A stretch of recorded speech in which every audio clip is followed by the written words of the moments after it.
열왕기 상하는 이스라엘의 비극에 대한 해석입니다. 그렇게 막강해선 이스라엘 제국이 불과 한 세기도 지나지 못해서 남북으로 갈라지게 됩니다.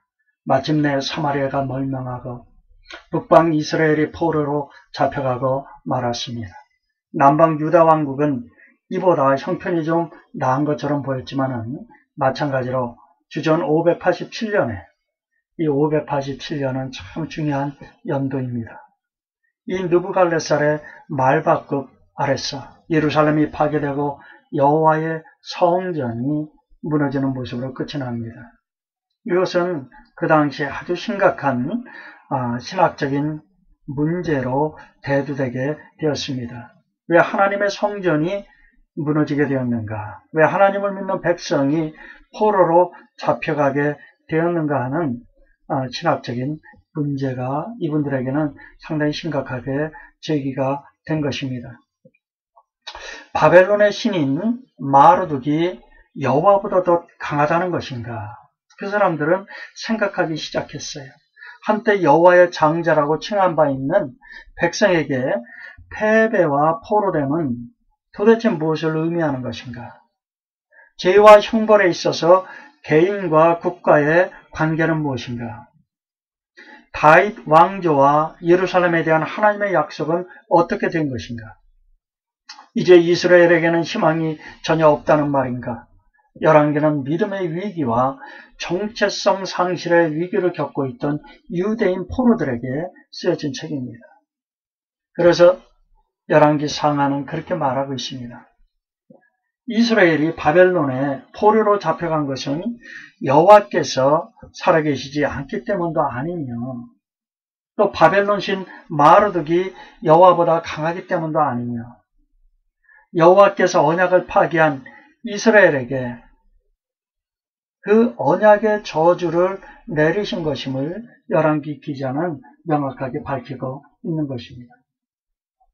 신명기서에서 이미 언약을 파괴했을 때 포로가 될 것임을 예고하고 있습니다. 따라서 포로된 것은 이스라엘에게 전혀 예기치 못한 것이 아니라 열왕기 기자가 강조하는 것은 모세가 오래전에 하나님과 언약을 어기면 포로로 잡혀가게 된다는 점을 밝혔음을 강조하고 있는 것입니다. 바로 이 백성들의 죄에 대한 경고로 기록된 것입니다.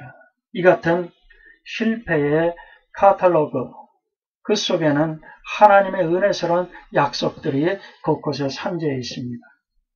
이 약속들은 결국 모두 성취되었는데 이는 하나님의 백성들이 회개한다면 아직 희망이 있음을 보여주고 있는 것입니다.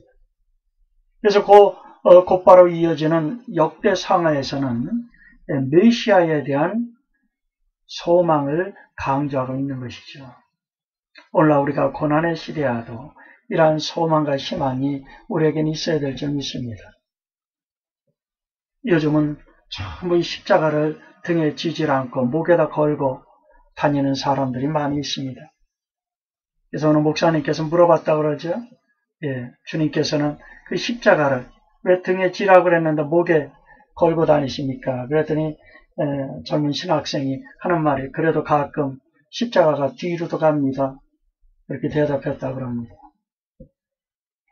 이 역대상하의 역대기 기자는 이 다윗의 계약과 선지자들, 학개, 스가랴, 말라기 그분들의 확신 있는 선포를 근거로 해서 메시아의 소망을 가질 것을 강조하고 있습니다.